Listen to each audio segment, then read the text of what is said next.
જય જોહાર મિત્રો, અત્યારે જટાશય ઘેરે આ છે અમારી સ્કૂલ ને આ છે અમારા ગામનું મંદિર. ચાલો આવી ગયા આપણે ઘરે. હવે આપણે મોર્નિંગ વોક પર જવું. આપણે આવી ગયા મસ્ત ચાલવા. આપણે થોડેક લગી પહોંચ્યા એટલે વાતાવરણ થયું ખરાબ. આ જોવો ગાઈસ, બહુ વરસાદ આવતો છે. તમે જોવો, આ ખતરનાક વરસાદ છે ને મારે નાહવું પડે અત્યારે નથી. પીના જવા મેચ.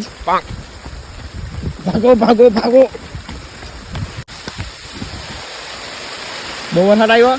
હવે વરસાદ પડતો વધારે એટલે આપણે થોડીક વાર જળવા નીચે ઉભરી ગયા. ચાલો આપણે ગયા ઘેરે, કેમ કે વરસાદ હવે ધીમો થઈ ગયો. આ જો આ છે અમારું ફર્યું. હવે આપણે નીકળી ગયા કામ પર. આજે અમારે જવાનું છે વલસાડ. હવે આપણે બોરિયા ટોલ નાકા પાર કરી લીધું. પછી થોડોક ચાય નાસ્તો કરીને ચાલ્યા અગાડી. આ જો મેં, વિનોદ, લાલુ, સુરેશભાઈ અમે બધા હાથે જતા છે. હવે આપણે પહોંચી ગયા ચીખલી. હવે અહીંથી બી આપણે નીકળવું અગાડી. આ છે વગલધારા. વિડીયો ગમતો હોય તો ફોલો અને લાઈક જરૂર કરજો. હવે પહોંચી ગયા ડુંગરી. આ જો ટોલો અંદર ગળી લો, વાગેલું નહીં એટલે સારું. આ જો આ છે આપણા મહાદેવ. અહીંથી બી લગભગ વલસાડ 8 કિલોમીટર છે. આ બાજુ જો કેરી મળવાનું ચાલુ છે. હવે આપણે લગભગ વલસાડ પહોંચી જ ગયેલા છે. આ જો ના છે વૈષ્ણો દેવી તરફ જતો રસ્તો. અહીંયા કોણ કોણ આવેલું ફરવા એ કોમેન્ટ બોક્સમાં. ને હંભે જો હંભે છે પાનેરા ડુંગર, દેખાયો તો કોમેન્ટ કરો. હવે આપણે નદી પાર કરીને ચાલ્યા અગાડી. હવે લગભગ આપણે આવી જ ગયેલા છે. હવે ચાલ્યા અહીંથી આપણે અંદર. આજો વાસે ગૌ માતા ને આ છે તિથલ તરફ જતો રસ્તો. હવે અહીંથી આપણે જાહું અંદર. આજો આ છે આપણી સાઈડ. હવે અમે કામ પર પહોંચી ગયા અને વર્દી બદલીને લાગ્યા કામે. થોડુંક ઘસાઈનું કામ કર્યું, થોડુંક કલરનું કામ કર્યું એટલે થઈ ગયું બપોર. હવે ખાઈ બાઈને પાહા લાગુ. એટલે તમે મને યુટ્યુબ પર સપોર્ટ જરૂર કરજો. આ છે આપણી બ્લોગ ચેનલ. હવે આપણે બપોરે ખાઈને લાગી ગયા કામે. ત્યાર પછી બાંધી અમે પાલક. હવે લગભગ પાલકનું બાંધકામ પૂરું થયું. ત્યાર પછી અમે મારી દીધો ફટાફટ કલર. પછી 6 વાગ્યા એટલે આપણે ચાલ્યા ઘેરે. આ જો આ છે આપણી ચાખણોની બાલાજી કંપની. લાઈક કરો ને હસતા રહેવો.